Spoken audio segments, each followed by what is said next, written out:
হুসাইন একবার বিশ্বনবীরে প্রশ্ন করলেন, নানা মানিল আমজাদ ইলাল্লাহ, বলেন তো নানা আল্লাহর কাছে কে বেশি দামি, আপনি নাকি আমি? বিশ্বনবী বললেন, হুসাইন আনাল আমজাদ, আমি বেশি দামি। হুসাইন বলল, নানা জি আমি মানি না, আনা লা ওয়াফিক, আমি মানি না নানা। কেমন করে আপনি আমার চাইতে বেশি দামি হন? আপনার চাইতে আমি বেশি দামি। বিশ্বনবী বললেন, হুসাইন আমি হলাম নবীদের নবী, আখির নবী বিশ্ব নবী, আর তুমি হলা আমার উম্মত, তোমার চাইতে আমি বেশি দামি। হুসাইন বলে, নানা জি আপনি ভুল বললেন, আপনার চাইতে আমি হুসাইন বেশি দামি। সুবহানাল্লাহ কইবেন না? বিশ্বনবী বললেন, কাইফা যালিক, কেমন করে এটা? হুসাইন বলল, নানা জি তাহলে বলেন তো আপনার আব্বার নাম কি? বিশ্বনবী বললেন, আমার আব্বার নাম হলো আব্দুল্লাহ। কি নাম? হুসাইন বলেন, আনা খালি আব্দুল্লাহ, লাইসা ক্বাবলাহু ওয়ালা বা'দাহু শাই।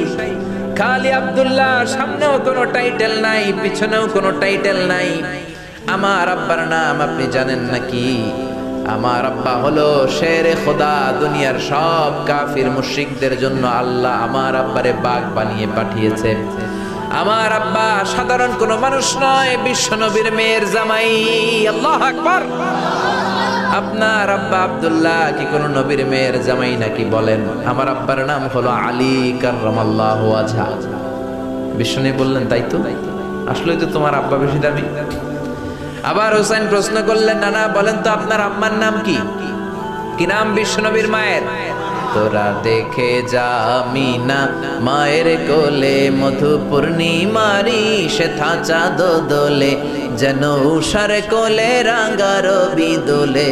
তোরা দেখে যা আমিনা মায়ের কোলে, কুল মখলুকে আজি ধ্বনি উঠে কে এলোই, কালিমা শাহাদাতের বাণী ঠোঁটে কে এলোই, পড়ে দুরুদ ফেরেশতা বেহেশতের দুয়ারে খোলে। তোরা দেখে যা আমিনা মায়ের কোলে। আল্লাহু আকবার। বিশ্বনবী বললেন, আমার মায়ের নাম আমিনা। হুসাইন বলল, নানা জি আপনার মায়ের নাম যদি আমিনা হয়, জেনে রাখেন আমার মায়ের নাম হলো ফাতিমা, সাইয়্যিদাতুন নিসাই আহলিল জান্নাহ। জান্নাতে সর্বপ্রথম যেই মহিলাটা ঢুকবেন, ওই মহিলাটা হলো আমার আম্মা জান ফাতিমা। বিশ্বনবী ফাতেমারে এত ভালোবাসতেন, বিশ্বনবী বলতেন যে ফাতেমারে কষ্ট দেয় সেজন্য আমি নবীরে কষ্ট দেয়, আর যে ফাতেমার মনের মধ্যে আনন্দ দেয় সেজন্য আমি নবীরে আনন্দ দেয়। বিশ্বনবী কোনো সফরে গেলে সবার শেষে ফাতেমার সাথে দেখা করে বের হতেন, আবার সফর শেষ করে বাড়িতে আসার সময় সবার প্রথম ফাতেমার সাথে দেখা করতেন। ও নানা বলেন তো তাহলে কে দামি, আপনার আম্মা আমেনা নাকি আমার মা ফাতিমা? বিশ্বনবী আর কোনো কথা বলে না। হুসাইন একের পর এক প্রশ্ন বানে নানাকে জর্জরিত করছে। নানা এবার বলেন তো আপনার নানির নাম কি? বিশ্বনবী বললেন, হুসাইন আমার নানির নাম হলো বাররা বিনতে আব্দুল উজ্জা। হুসাইন বলে, নানা আপনার নানি বাররা রে কেউ চিনে না। চিনেন আপনারা?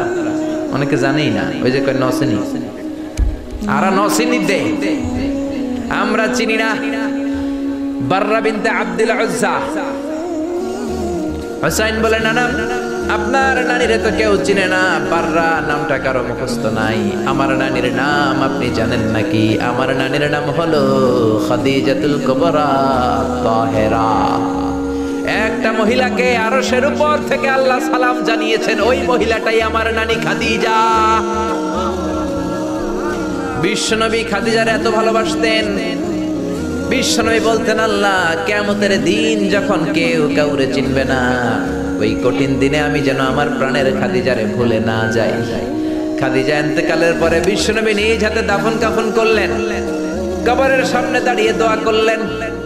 দোয়ার পরে সব সাহাবীরা ঘরে ফিরে যায়। আবু বকর বললেন, নবী চলেন ঘরে ফিরে যাই, দাফন শেষ, কাফন শেষ, দোয়াও শেষ। বিশ্বনবী বললেন, না আবু বকর আমি যাব না, তুমি যাও, আমি কবরের সামনে দাঁড়িয়ে থাকবো।